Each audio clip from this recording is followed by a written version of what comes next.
بسم اللہ الرحمن الرحیم۔ اب اس کے برعکس جو چیز سامنے آتی ہے، جدید سائنسی معلومات جو ہوئی ہیں، ابھی آپ نے حال ہی میں شاید کل یا پرسوں اخبار میں تھا کہ اب جو فزسسٹ ہیں جو اس وقت دنیا میں ریسرچ کر رہے ہیں، وہ ریسرچ ہو رہی ہے وہ پارٹیکلز پر، لائٹ پارٹیکلز جو شروع میں بالکل وجود میں آئے، بہت ہی چھوٹے، جن کا کوئی تصور آپ نہیں کر سکتے ان کے چھوٹے ہونے کے اعتبار سے۔ معلوم ہوا کہ وہ 3 قسم کے بیسک پارٹیکلز ہیں، انہی سے پھر یہ کائنات بنی ہے۔ یہ ساری ریسرچ ہو رہی ہے۔ اسی طرح نوبل پرائز جب ملا تھا عبدالسلام کو، یہ جو سائنسدان ہے قادیانی، اور انہیں نصف حصہ ملا تھا ایک اور دوسرے شخص کے ساتھ نوبل پرائز میں، تو وہ بھی آپ کو یاد ہوگا، اخبارات میں پڑھا ہوگا کہ وہ بھی ریسرچ تھی اس بات پر کہ اس کائنات کے اندر بیسک فورسز کون کون سی ہیں۔ ایک فورس آف گریویٹی ہے، ایک میگنیٹک فورس ہے، ایک الیکٹرانک فورس ہے، وغیرہ وغیرہ۔ اور ہو یہ رہا ہے کہ اب یہ چیزیں جیسے جیسے تحقیق آگے بڑھ رہی ہے، ان کی تعداد کم ہو رہی ہے، گویا کثرت سے وحدت کی طرف انسان جا رہا ہے، اور انسان یہاں تک جا رہا ہے کہ پوری کائنات اپنی پوری ڈائیورسٹی، اپنے پورے تنوع کے ساتھ، اس کا نقطہ آغاز جو ہے وہ بالکل کوئی ایک یا 2 یا 3 چیزیں ہیں بڑی حقیر سی، وہاں سے اس کائنات کا ارتقاء ہوا ہے۔ یہاں تک تو ہمارا، اور یہ ابھی جو اخبار میں خبر آئی تھی اس میں آپ نے پڑھا ہوگا کہ یہ چیزیں وہ ہیں کہ جن سے انسان بہتر طریقے پہ سمجھ سکے گا وہ جو theories of the creation of universe ہے، کہ یہ کائنات کیسے وجود میں آئی، کریشن کیسے ہوئی، کن سٹیجز میں سے یہ کائنات گزری ہے۔ بہرحال میں اس کے ضمن میں اپنا ایک مطالعہ یا حاصل مطالعہ، تفاصیل میں نہ جانے کا اس وقت کوئی موقع ہے، اور نہ ہی میں اتنی تفصیلات سے آگاہ ہوں۔ یہ تو یوں سمجھیے کہ ہائیسٹ لیول ہے اس وقت فزکس کی ریسرچ کا، وہی لوگ اس سے صحیح طور پر جو ہے وہ ذہناً اس کے ساتھ چل سکتے ہیں کہ جن کا اصل مضمون ہی فزکس ہے اور اسی کے بارے میں وہ غور و فکر کرتے رہے ہوں۔ میرا معاملہ وہ نہیں ہے، لیکن ایسا محسوس ہوتا ہے، اور مجھے اس پہ کامل انشراح ہے کہ اتنی کامل کوریلیشن ہوتی ہے قرآن اور سنت میں اور جدید سائنس میں کہ پھر اس کے بعد ذہن میں کوئی اشتباہ کسی قسم کا جو ہے کوئی اشکال نہیں رہ جاتا۔ میری تعبیر جو ہے اس کو غور سے سن لیجئے۔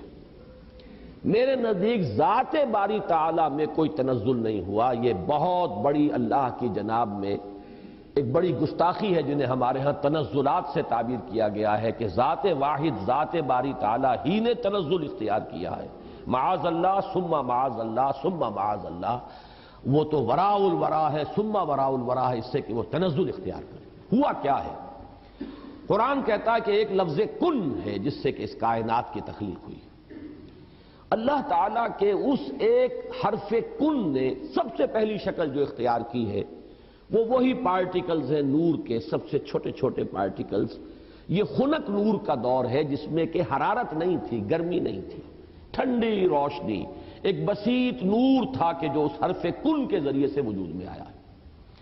یہ جو دور ہے خنک نور کا، ذہن میں رکھیے، اس میں ابھی حرارت نہیں ہے، اس میں گرمی نہیں ہے، جو بھی ہے اندر پوشیدہ ہے اس کے، وہ بعد کا مرحلہ آئے گا جب میں عرض کروں گا۔ اس خنک نور کے دور ہی میں 2 چیزیں اللہ نے اس سے پیدا کی جو صاحب شعور اور صاحب تشخص ہے۔ ایک ارواح انسانیہ، وہ بھی نورانی ہے، اس نور سے بنی۔ دوسرے ملائکہ، وہ بھی نورانی ہے اور اس نور سے بنے۔ اور یہاں پر میں وہ چیز جوڑ دوں کہ جو ہمارے ہاں منسوب تو ہے بریلویوں کی طرف کہ وہ اس سے زیادہ شغف رکھتے ہیں اور بیان کرتے ہیں، لیکن میں بھی اس کو تسلیم کرتا ہوں کہ اس میں ہرگز کوئی خلل واقع نہیں ہوتا ہے ہمارے اعتقادات کے اندر، اور ہماری جو بھی توحید کا تصور ہے اگر یہ مانا جائے کہ سب سے پہلے اللہ نے حضور صلی اللہ علیہ وسلم کی روح کو پیدا کیا، کیونکہ ابتدائی مرحلہ یہی ہے۔ یہ خلق نور کا دور ہے جبکہ ابھی نہ کوئی ناری کرے تھے، نہ کہیں کسی طرح کی خاک وغیرہ کا کوئی مسئلہ تھا۔ اس کائنات میں اللہ تعالیٰ کے حرف کن نے ایک خنک روشنی کی شکل اختیار کی تھی، اس سے پیدا کی گئی ارواح انسانیہ، انہی میں ایک روح محمدی ہے صلی اللہ علیہ وسلم۔ تو اگر سب سے پہلے اللہ نے اسی کو بنایا ہو تو اس میں کوئی حرج واقع نہیں ہوتا، وہ بھی مخلوق ہے، وہ بھی اللہ کے بنانے سے وجود میں آئی ہے، صرف ایک تقدم زمانی اسے حاصل ہے کہ سب سے پہلے اللہ نے نبی اکرم صلی اللہ علیہ وسلم کی اس روح مبارک کو اس نور سے پیدا کیا، لیکن اسی نور سے تمام انسانوں کی ارواح پیدا کی گئیں، اور انہی سے وہ عہد لیا گیا تھا لست بربکم قالوا بلا، اور اسی نور سے ملائکہ پیدا کیے گئے ہیں، جس کے بارے میں حدیث میں آپ کو بتا چکا ہوں کہ حضرت عائشہ صدیقہ رضی اللہ تعالی عنہ سے مروی ہے حضور کا یہ قول کہ اللہ تعالیٰ نے فرشتوں کو نور سے پیدا کیا۔ اس کے بعد تنزل کا مرحلہ آتا ہے۔ اب تنزل کس میں ہو رہا ہے؟ تنزل ذات باری تعالیٰ میں نہیں ہے، معاذ اللہ ثم معاذ اللہ، یہ اللہ تعالیٰ کے ایک امر کن کی جو شکل ہوئی ہے، در حقیقت اب اس میں تنزل ہو رہا ہے۔ وہ دوسرا تنزل جو ہے وہ یہ ہے کہ اس خنک نور میں بڑے بڑے ایکسپلوژنز ہوئے ہیں اور ناری کرے وجود میں آئے۔ یہ ذہن میں رکھیے کہ ایک شے ہے، اس کے اندر کوئی حرارت مخفی ہے، ظاہر نہیں ہو رہی۔ ایٹمز ہے، ایٹمز کے اندر بہت بڑی انرجی ہے، ظاہر نہیں ہو رہی۔ اس خنک نور کے اندر بھی وہ انرجی موجود تھی لیکن انسولیٹڈ تھی، اس کا ظہور نہیں تھا۔ لیکن جب ایکسپلوژنز ہوئے ہیں تو پھر یہ کہ بڑے بڑے ناری کرے وجود میں آئے۔ یہی ناری کرے ہیں جن کو ہم سورج کہتے ہیں، بہت بڑا ناری کرہ ہے سورج، اس کے اندر کمبسشن کا عمل چل رہا ہے، عمل احراق ہے، اس کی حرارت کا ہم تصور نہیں کر سکتے۔ بڑے اور نہ معلوم کتنے سورج ہیں اس کائنات میں، یہ نہ سمجھیے کہ ایک ہی سورج ہے۔ یہ ایک سورج کے گرد ہمارا جو یہ ہے ایک سولر سسٹم ہے، کنبہ ہے اس کا، کہ اس کے گرد جو ہے یہ سیارے چکر لگا رہے ہیں، کرے ہیں، اور نہ معلوم کتنے سورج ہیں۔ پھر ایک سورج ہے اور ایک ستارے ہیں، ان ستاروں کے گرد یہ سورج اپنے کنبوں کو لے کر چکر لگا رہے ہیں۔ بہرحال ہم یہاں پر جو ہے اصولاً جو بات سمجھنا چاہ رہے ہیں اس وقت وہ یہ ہے کہ یہ سیکنڈ سٹیج ہے، تنزل ہے یہ، کہ اب اس خنک نور میں جب ایکسپلوژنز ہوئے ہیں تو وہاں سے بڑے بڑے ناری کرے وجود میں آئے۔ یہ ایکسپلوژن کا لفظ میں جان بوجھ کر بول رہا ہوں اس لیے کہ جدید سائنس میں، جدید فزکس میں ایک لفظ استعمال ہوتا ہے دی بگ بینگ تھیوری، اس کا نام ہی ہے دی بگ بینگ تھیوری، کہ ایسا معلوم ہوتا ہے کہ ایک وقت میں کوئی بہت بڑا دھماکہ ہوا جس سے کائنات وجود میں آئی۔ اب یہ دھماکہ جو ہے بگ بینگ تھیوری جو ہے، یا تو یہ ہے کہ اس کو تعبیر کیا جائے گا اس حرف کن سے، کن، وہ کن کیسا ہوگا جس نے اس پوری کائنات کو وجود بخشا ہے، اس کا ہم تصور نہیں کر سکتے۔ یہ ہم کہہ رہے ہیں کن، لیکن اللہ کا وہ کلام جب صادر ہوا ہو اور حکم ربی امر کن جو ہے اس کی کیا کیفیت ہوگی، تو یا تو بگ بینگ جو ہے یا تو اس سے تعبیر کیا جائے، اور یا یہ کہ جو یہ ایکسپلوژنز ہوئے ہیں اس خنک نور نے جو ناری کروں کی شکل اختیار کی ہے، تو یہ بگ بینگ ہے، یہ دھماکہ ہے۔ یہ دور ہے کہ جس میں اس آگ سے اللہ نے تیسری مخلوق پیدا کی۔ میں نے اب پہلے دو کر دیے نا، نور سے دو مخلوق، انسانی ارواح اور ملائکہ۔ دوسری سٹیج پر یہ تیسری مخلوق پیدا ہوئی ہے، جنات ہیں، یہ آگ سے بنائے گئے ہیں۔ قرآن بار بار کہتا ہے وَالْجَانَّ خَلَقْنَاهُ مِن قَبْلُ مِن نَارِ السَّمُومِ، قرآن مجید میں سورہ رحمان میں بھی ہے، اللہ تعالیٰ نے انسان کو پیدا کیا ہے مٹی سے، لیکن یہ کہ انسان کو بنایا ہے آگ کی لپٹ سے۔ بار بار آیا ہے یہ مضمون تو قرآن مجید میں، اور جنوں کا معاملہ جو ہے، اور یہ کہ سورہ ہجر میں فرمایا گیا وَالْجَانَّ خَلَقْنَاهُ مِن قَبْلُ، یہ پہلے پیدا ہوئے انسانوں سے۔ لہذا یہ دوسری سٹیج ہے جس میں کہ جنات کی تخلیق ہوئی ہے اس آگ کی لپٹ سے۔ اس کے بعد جیسا کہ آپ کو معلوم ہے، اس حد تک تو میں سمجھتا ہوں کہ آگے اکثر لوگوں کے علم میں ہے جنہوں نے بھی کچھ فزکس پڑھی ہے ابتدائی، کہ پھر نظریہ یہ ہے کہ یہ جو بڑے بڑے ناری کرے تھے، یہ جب تیزی کے ساتھ حرکت میں تھے تو ان سے کچھ حصے ٹوٹ ٹوٹ کر ان سے علیحدہ ہوئے اور انہی کے گرد چکر لگانے لگ گئے۔ یہ ہیں در حقیقت ان سورج کے گرد جو یہ سیارے وجود میں آئے ہیں، یہ کرے جو ہیں۔ پھر یہ ٹھنڈے ہونے شروع ہوئے، اور ان میں جب ٹھنڈا ہوا ہے وہ ناری کرہ، تو اوپر جو ہے کرسٹ آیا، راکھ، جیسے انگارے کے اوپر راکھ آ جاتی ہے، راکھ ٹھنڈی ہوتی ہے، اندر انگارہ موجود ہے، ذرا سی راکھ ہٹ جائے اگر اور آپ کی انگلی جو ہے اس انگارے کو ٹچ کر جائے تو جلے گی، لیکن اگر راکھ اوپر ہے تو وہ آپ کو محسوس نہیں ہوگا۔ اور چونکہ ٹھنڈی چیز سکڑتی ہے، لہذا اس کے اندر اب دراڑیں پڑی ہیں، کہیں پہاڑ بن گئے، کہیں غاریں بن گئی، ساتھ ہی ان کے ٹھنڈے ہونے کی وجہ سے بخارات نکلے ہیں، انہی میں سے نکلے ہیں، انہی کروں میں سے بخارات نکلے ہیں۔ یہ بخارات ہیں جنہوں نے اوپر جا کر وہ جسے ہم فضا کہتے ہیں، ایٹماسفیئر، جس کے اندر گیسز ہیں، یہ یہیں سے انہی کروں کے ٹھنڈے ہونے سے وہ بخارات نکلے ہیں۔ جیسے کہ آپ اگر پانی ڈالتے ہیں آگ کے اوپر تو وہ ایک بھاپ بن کے اڑتی ہے، تو خیر یہ تو پانی آپ نے ڈالا ہے، لیکن یہ کہ فضائی وہ جو کرے تھے آگ کے وہ خود ٹھنڈے ہوئے ہیں تو ان میں سے بخارات نکلے ہیں، ان میں سے جو گیسز خارج ہوئی ہیں انہوں نے ایٹماسفیئر بنایا ہے۔ پھر اس ایٹماسفیرک چینجز وہاں ہوئی ہیں کہ اس میں گیسز تھیں، ہائیڈروجن بھی آکسیجن بھی، وہاں پانی بنا ہے، بجلی کے بڑے بڑے جب ہوئے ہیں ان کے اندر تو اس سے پانی بنا ہے، اور پھر دھواں دھار بارش برسی ہے۔ اب جو ہمارے ہاں یہ جو اعداد آتے ہیں، لاکھوں برس تک بارش ہی برستی رہی، نتیجہ یہ ہوا کہ جو جگہیں نشیبی تھی ان میں پانی بھر گیا، سمندر وجود میں آ گئے۔ اب جہاں سمندر اور مٹی کا باہمی ربط تھا، یہ جو دلدلی علاقے کہلاتے ہیں، یہاں وہ ان آرگینک کمپاؤنڈز نے آرگینک کمپاؤنڈز کی شکل اختیار کی۔ یہاں سے حیات ارضی کا آغاز ہوا۔ وہ حیات نباتاتی بھی ہے اور وہ حیات حیواناتی بھی ہے، یہاں سے اس کا آغاز ہوا۔ گویا کہ کل حیوانات اور کل نباتات جو کرۂ ارضی پر موجود ہیں، وہ سب کے سب در حقیقت اسی کرسٹ آف دی ارتھ سے وجود میں آئے ہیں۔ پانی اور اس مٹی کا امتزاج اور دلدل کی شکل اس کا بن جانا، اور وہاں سے ان آرگینک کی بجائے آرگینک کمپاؤنڈز کا وجود میں آنا، اور اس سے حیات کا آغاز، خواہ وہ نباتاتی حیات ہو اور خواہ وہ حیواناتی حیات ہو۔ اس حیات کا ارتقاء ہے کہ جو پھر انسان تک پہنچا ہے، وہ اس حیات، سمجھیے کہ حیات ارضی، چاہے نباتاتی ہو اور چاہے حیواناتی ہو، اس کی چوٹی کی جو شخصیت ہے وہ انسان ہے۔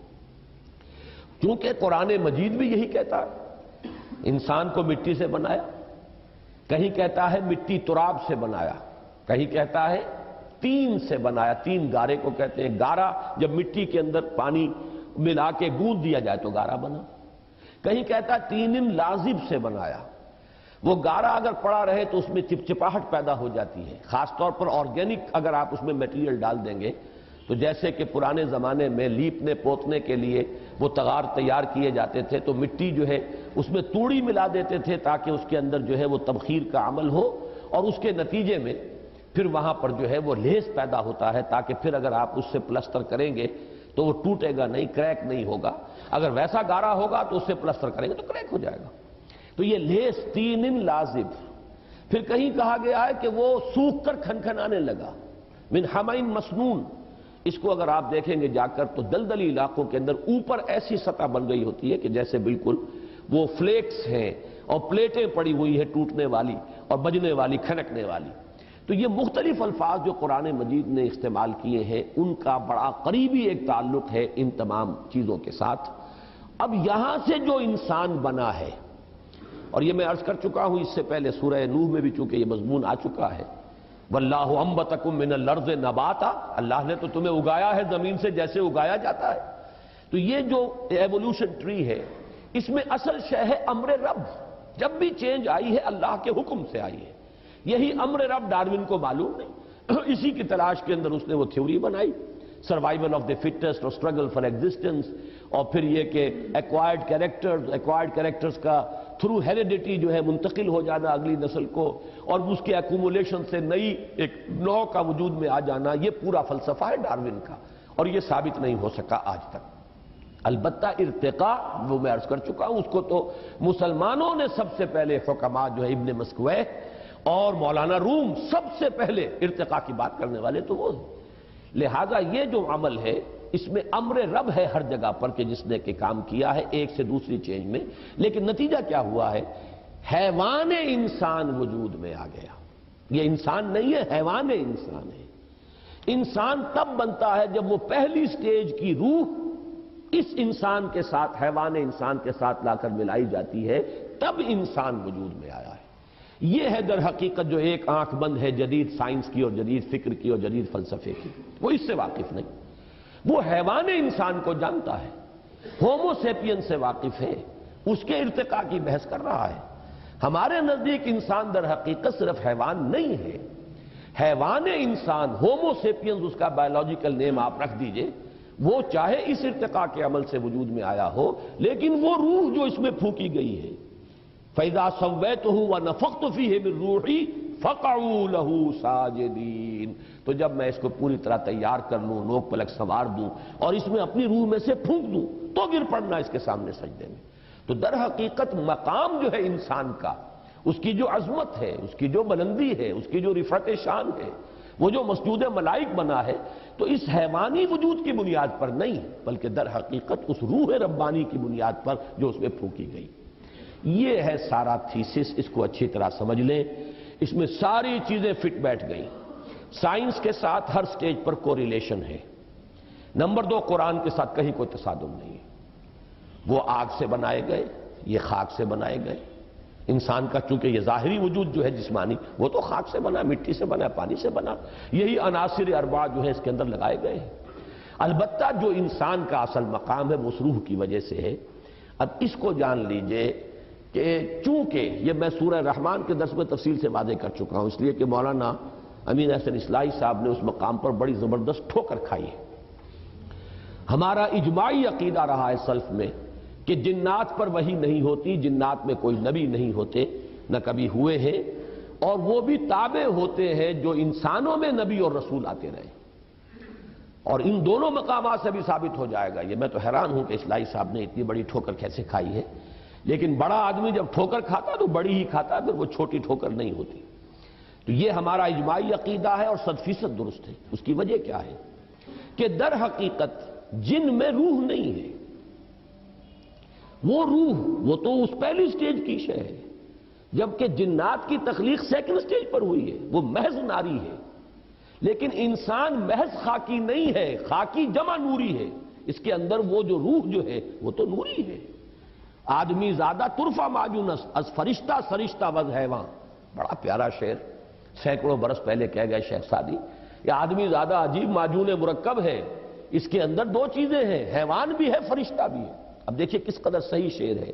حیوان انسان مٹی سے بنا ہے، وہ حیات ارضی کی ایک شے ہے، ارتقاء یافتہ شکل ہے، لیکن یہ کہ جو وہ اصل روحانی وجود ہے اس کا، وہ فرشتوں کا ہم پلہ ہے، ہم سر ہے، بلکہ فرشتوں سے افضل ہے، اس لیے کہ فرشتوں کو تو ان کے سامنے جھکایا گیا ہے۔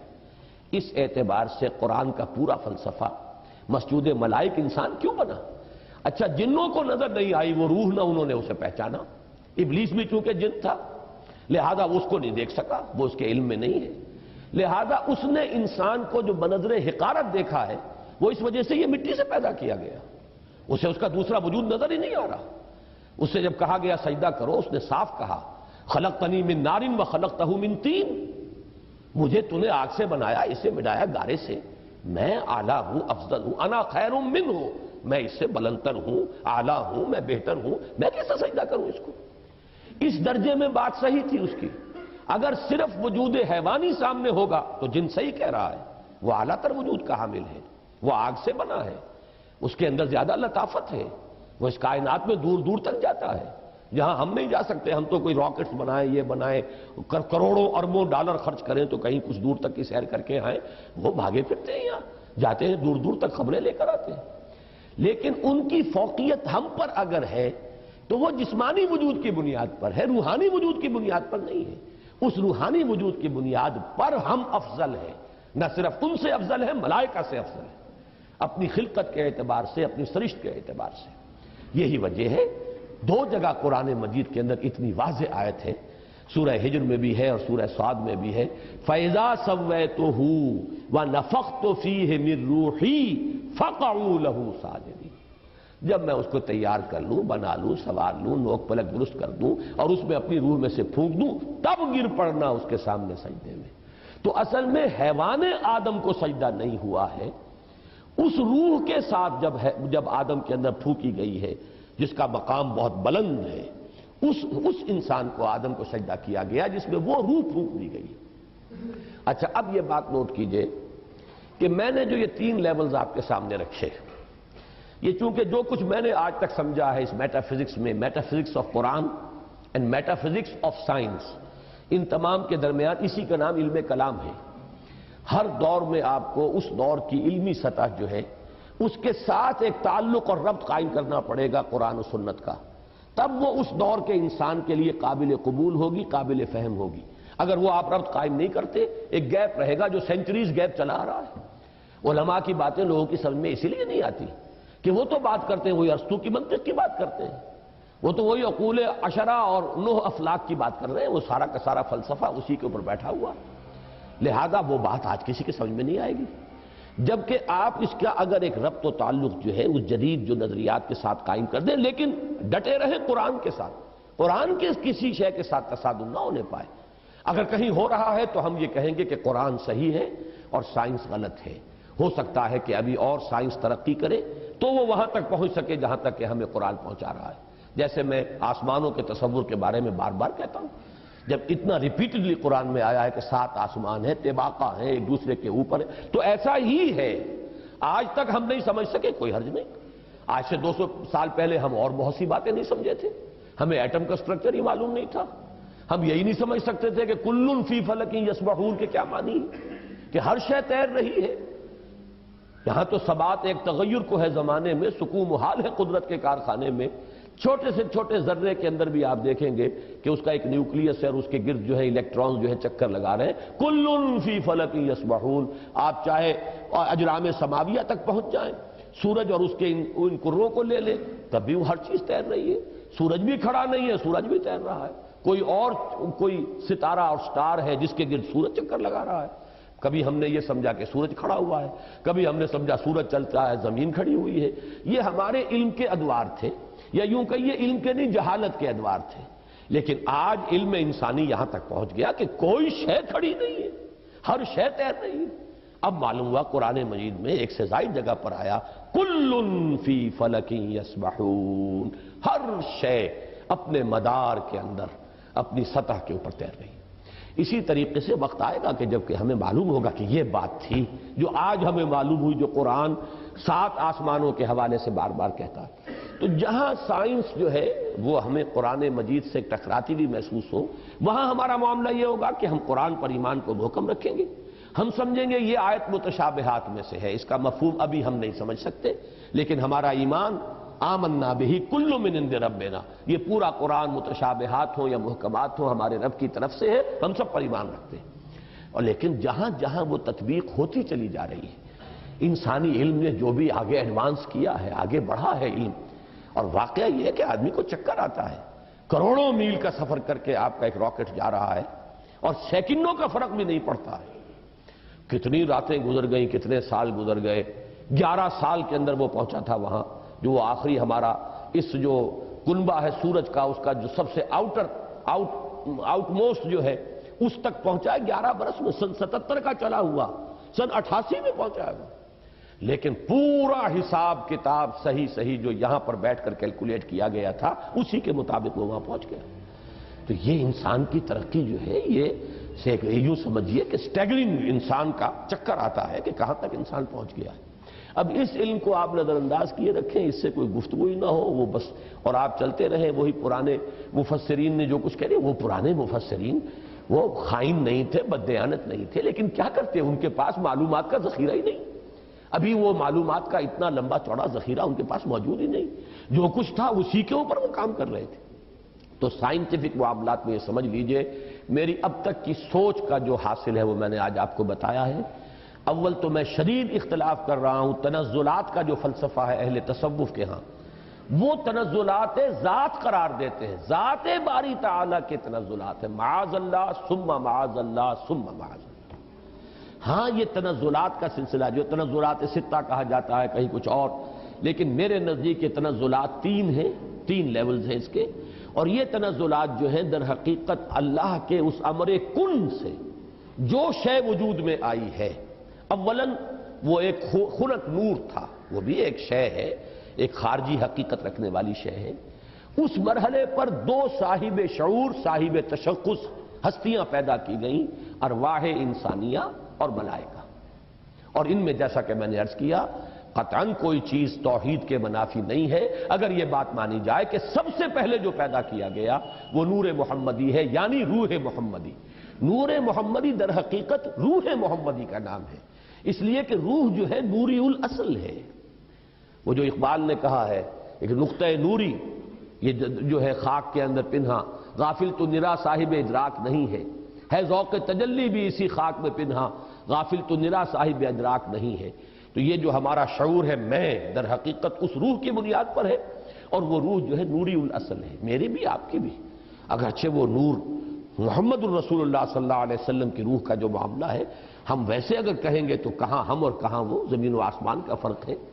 ہمارا وہ نور جو ہے ہمارے نفس کی ظلمانیت کے اندر گم ہو گیا، اور وہاں وہ جو نور ہے وہ اپنے نفس کے اوپر ایسے غالب ہے کہ حضور نے جیسے کہ فرمایا کہ شیطان تو میرے ساتھ بھی ہے لیکن میں نے اسے مسلمان بنا لیا ہے، جبکہ ہمارا شیطان ہم پر حاوی ہے۔ ہمارا وہ ٹمٹماتا ہوا چراغ جو ہے کبھی کبھی اس کی ہمیں کوئی رمق جو ہے وہ کبھی محسوس ہوتی ہے۔ یہ بڑا پیارا جملہ ہے ابن سینا کا، بڑا پیارا جملہ ہے۔ ظاہر بات ہے فلسفی تھے اور ان کی بہت سی باتوں سے ہمیں اختلاف ہے، لیکن یہ کہ بہت سی باتیں ان کی بڑی بلند بھی ہیں۔ یہ جملہ نوٹ کرایا تھا ہمیں مولانا منتخب الحق صاحب مرحوم نے، جو ایک مرتبہ ہمارے یہاں محاضرات میں بھی آئے تھے، میرے استاد تھے جب میں ایم اے اسلامیات کر رہا تھا کراچی۔ تو ان کا ایک جملہ تھا، پورا تو مجھے اب یاد نہیں ہے، کہ اگر تم یہ چاہتے ہو کہ تمہیں بھی انوار ربانی سے کوئی حصہ ملے فجاہد فی خلواتک، تو اپنی خلوتوں میں تنہائیوں میں مجاہدہ کرو، مراقبہ کرو، ارتکاز توجہ کرو۔ فلعل شعشعۃ تلمع لک، ہو سکتا ہے کبھی کوئی ایک کرن چمک اٹھے، کبھی اللہ تعالیٰ کی تجلی کا کوئی ایک ہمیں بھی حصہ مل جائے، بڑی ریاضت ہے۔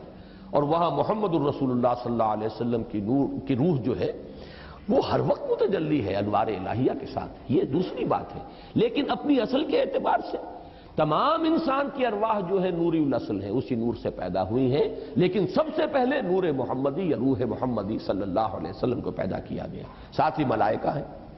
پھر یہ تنزل کا دوسرا مرحلہ آ رہا ہے، اب خنک نور میں بڑے بڑے ایکسپلوژنز کے ذریعے سے، اور غالباً بگ بینگ جو ہے وہ جو بھی کچھ دیکھا ہے، میں نے کئی مرتبہ بات کہی ہے کہ یہ جدید فلسفی ہوں یا جدید سائنسدان ہوں، ان کی جہاں تک ایکویٹی آف آبزرویشن کا تعلق ہے، بڑی ایکیوٹ آبزرویشن ہے، انہوں نے غور بہت کیا ہے، سوچا ہے، تو بہت چیزیں انہوں نے دیکھی، اگرچہ ان کی تعبیر، توجیہ اور ان میں کیا ربط و تعلق ہے اس میں ٹھوکریں کھا گئے۔ فرائیڈ کی عظمت کا میں قائل ہوں کہ اس نے انسانی شخصیت کے 3 لیول معین کر لیے، آبزرو کیا ہے کہ انسان کے اندر 3 لیولز ہیں۔ ایک سب سے نیچے ہے اڈ اور لیبیڈو، اس کے حیوانی تقاضے، اس سے اوپر ہے اس کے سیلف، خودی، اس سے اوپر ایگو اسے کہتا ہے وہ، اور اس کے اوپر ہے سپر ایگو۔ 3 لیول، میں سمجھتا ہوں یہی 3 لیول ہیں جو ہمیں ہمارا دین بتاتا ہے، نفس، قلب اور روح۔ البتہ یہ کہ اس کی تعبیر کچھ اور ہے، وہ سپر ایگو کو سمجھتا ہے کہ وہ معاشرے کے زیر اثر کچھ نارمز ہوتے ہیں، کچھ اثرات ہوتے ہیں جو انسان کو ہانٹ کرتے رہتے ہیں، یہ نہ کرو، یہ نہ کرو، یہ کرو، یہ چیز جو ہے اس کے اوپر سپر ایگو جو ہے اس کی ایگو کے اوپر مسلط رہتی ہے، اسے پریشان کیے رکھتی ہے۔ ہمارے نزدیک وہ روح ہے در حقیقت، جس کے اندر ایک جو ارج ہے وہ اللہ کی طرف توجہ کی ارج ہے، اللہ کا قرب حاصل کرنے کی ارج ہے، وہ انسان کو اوپر اٹھانا چاہتی ہے۔ یہ نفس امارہ جو ہے، حیوانی وجود، یہ انسان کو نیچے کھینچ رہا ہے، پستی کی طرف لے جانا چاہتا ہے، پست خواہشات اور زمینی تمناؤں اور آرزوؤں کے اندر گرفتار رکھتا ہے۔ درمیان میں وہ قلب ہے، اگر اس قلب کے اوپر یہ اڈ یا لیبیڈو جو ہے یہ غالب آ جائے تو انسان نرا حیوان بن کر رہ گیا، اس کا انسان مر گیا۔ اگر روح غالب ہو گئی تو کیا کہنے ہیں، پھر یہ ہے وہ شے جو مطلوب ہے، روح غالب رہے، تو گویا کہ اب روح مرکب ہے اور یہ نفس جو ہے یہ گھوڑے کے مانند ہے جس پر سواری کر رہا ہے۔ یہ میں نے عظمت صوم میں بھی یہ سارے مضامین بیان کیے ہیں، حقیقت انسان میں بھی۔ بہرحال یہ ہے جنات کے بارے میں جو میرا تصور ہے، اور چونکہ ان میں روح نہیں ہے، میں جو بات عرض کر رہا تھا وہ رہ گئی تھی، پھر دوبارہ یاد آ گئی، میں نے جو 3 لیولز معین کیے ہیں، ان میں سے پہلا لیول جو ہے نور، ملائکہ، ارواح، یہ عالم امر ہے، اور 2 لیول نار والا، ناری کروں کا، اور یہ خاک اور زمین کا، اور زمینی حیوانات اور زمینی نباتات، اور انہی میں سے ایک انسان، یہ عالم خلق ہے۔ عالم امر میں ٹائم ایلیمنٹ ہے ہی نہیں، روح کو کوئی وقت درکار نہیں ہے، یہاں سے کروڑوں میل جانے کے لیے کوئی وقت درکار نہیں، نہ روح کو نہ فرشتے کو کوئی وقت درکار نہیں۔ یہ عالم امر ہے، اس کی شان یہ بیان ہوئی ہے، انما امرہ اذا اراد شیئا فانما یقول له کن فیکون، no time element whatsoever. اور یہی عالم امر ہے جس میں کہ فرشتے اور روح انسانی کا ایسا ربط ہوتا ہے، فرشتہ وحی لاتا ہے تو روح ہے در حقیقت نبی کی اور رسول کی جو اسے ریسیو کرتی ہے۔ جیسے کہ آپ کو معلوم ہے کہ آپ کی فضا کے اندر اس وقت جو بھی ٹرانسمیشن ہو رہی ہے ریڈیو کی، ٹیلی ویژن کی، وہ تو فضا میں موجود ہے، آپ کے پاس بھی تو ایک آلہ ہونا چاہیے جو اسے کیچ کرے۔ آپ کے ریڈیو ہے، ریڈیو میں والف لگے وہ اسے کیچ کر رہے ہیں، ٹیلی ویژن ہے اس میں وہ میکینزم ہے جو کیچ کر رہا ہے، فضا میں تو ہے۔ تو دو چیزیں ملتی ہیں، تو ملائکہ کی طرف سے لائے جانے والے پیغامات ان کو کیچ کرنے والا انسان میں جو حصہ ہے وہ روح ہے، وہ یہ انسان کے یہ جسمانی وجود نہیں ہے، یہ آنکھیں نہیں ہیں، یہ کان نہیں ہے، بلکہ براہ راست قلب جو مسکن ہے روح کا وہ ہے محبت وحی۔ فَإِنَّهُ نَزَّلَهُ عَلَىٰ قَلْبِكَ، اے نبی جبریل نے تو اس کو نازل کیا آپ کے قلب پر۔ یہ در حقیقت محبت وحی جو ہے وہ یہ کان نہیں ہے، کان سے نہیں سنتے تھے حضور وحی کی آواز، وہ تو در حقیقت براہ راست بغیر آنکھوں یا کان یا حواس ظاہری کے کوئی وساطت کے براہ راست قلب کے اوپر نزول ہوتا تھا۔ اور یہی وہ شے ہے جو جنات میں نہیں ہے، لہذا جنات میں کوئی وحی نہیں، جنات میں کوئی نبوت و رسالت نہیں، جنات بھی انسانوں میں جو انبیاء اور رسول آتے رہے انہی کے تابع ہیں۔ اس معاملے میں جیسا کہ میں نے عرض کیا الحمدللہ کہ ہمارا جو ہے سلف سے متفقہ عقیدہ ہے، لیکن یہ کہ اس دور میں مولانا اصلاحی صاحب نے اس باب میں بھی جیسے فقہ کے معاملے میں رجم کے سلسلے میں بہت بڑی ٹھوکر کھائی ہے، اسی طریقے سے اس معاملے میں بھی بہت بڑی ٹھوکر کھائی ہے۔